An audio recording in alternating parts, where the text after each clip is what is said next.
we try, we have no claim on the notes that we sing, especially Crosby, Stills, and Nash. We have no claim. We don't own any of the notes that we sing. But you can't sound like us. Right. Nobody can. Yeah. Yeah. There's something about the blend of our three voices when we blend in the air before the sound hits the microphone that is totally unique, and I'm very, very glad about that. Now, when you recorded those great hits, I'm curious, because I like recording. I'm curious, were you all huddled around a microphone capturing that sound in the air, or were you, same microphone, a couple microphones, or did you all each have your own microphone? All of it.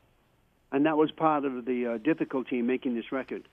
We had very little discipline up there on stage. So very often, Crosby would wander over to my microphone and sing with me, and I would go and sing with Neil on his microphone, and it drove our engineers totally crazy. Oh, sure, because the engineers want, look, they work for you. They want everything to be the best possible. But what you're creating is a unique experience that can only happen once. That's right, absolutely. And I think this box set shows exactly that uniqueness. We were a pretty good rock and roll band. We certainly had the music, we had the musicianship, and we had the songs. Now, over the years, of course, you've all had solo records, solo hits. Sometimes it's just CSN, sometimes it's CSNY. Was it always the idea that you were all, and this is another thing, you were all individual artists on your own as well as part of this super? We didn't, by the way, back then, I don't even think they had the term supergroup. Maybe not. That was invented, yes, We wanted to. We likened it to a mothership, where the four of us would create music together and still be free to make music with whoever we wanted to.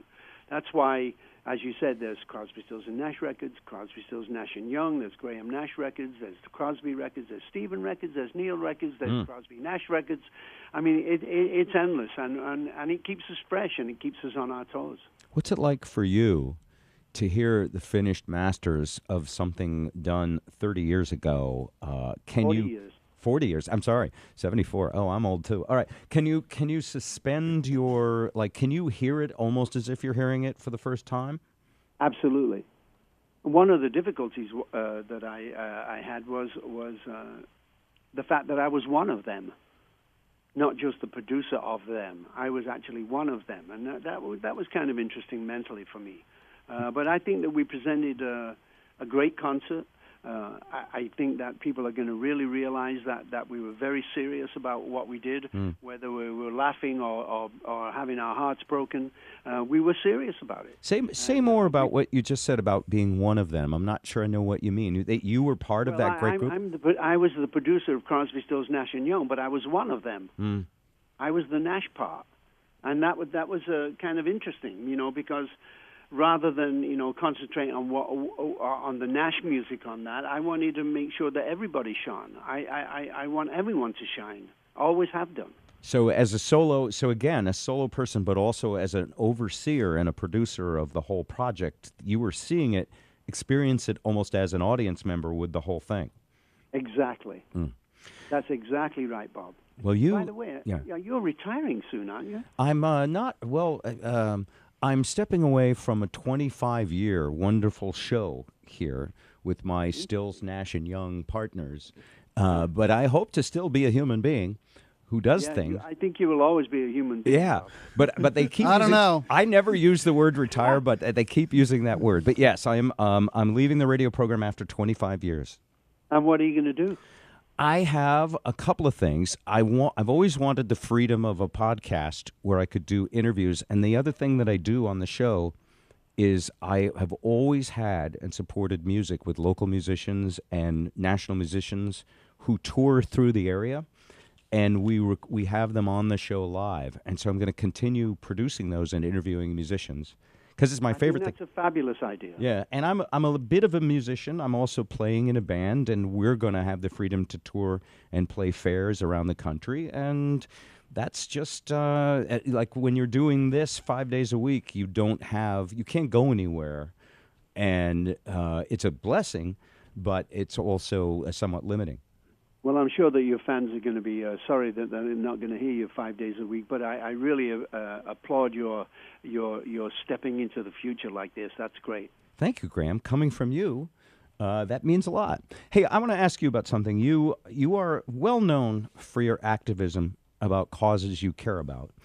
And I most recently saw you at the Orca benefit here in Seattle.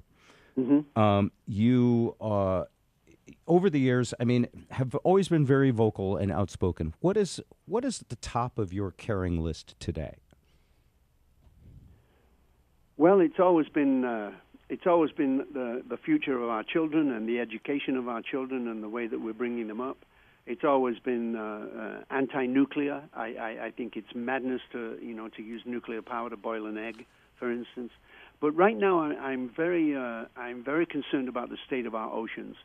I think they're becoming too acidic. I think there's too much pollution in our ocean, and I think that it's going to bite us in the ass big time if we don't do something about it. Big stuff. And so naturally, the orca whale, it's at the top of the food chain in the ocean, a very big indicator. You know what? I really enjoyed playing with Hart. They were so kind to me, and it was thrilling being in that band for a moment. I always enjoy seeing you guys, Graham. This is Joe. I've seen you perform many times. I particularly enjoyed seeing you on Jimmy Fallon a couple weeks ago, and I was wondering, how's the conversation go when Jimmy, wants to perform with you but wants to do it as Neil Young? How does that start? How much does he have to donate to save the world's oceans to get you to do that? Very funny. I have great respect for Jimmy. I think he's a brilliantly brave comedian.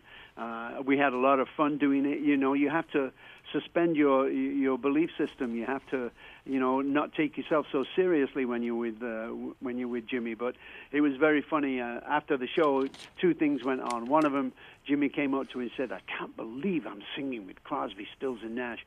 And the second thing was that David invited him to do stadiums with us because nobody would know he wasn't Neil. That's what I was thinking. Yeah, you could redo this whole tour.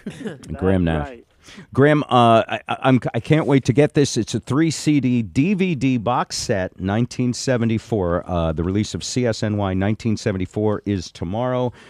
I'll be out there in the audience anytime you're in town. Graham Nash, very nice to talk to you this morning. All the best, sir. My pleasure, Bob, and enjoy retirement.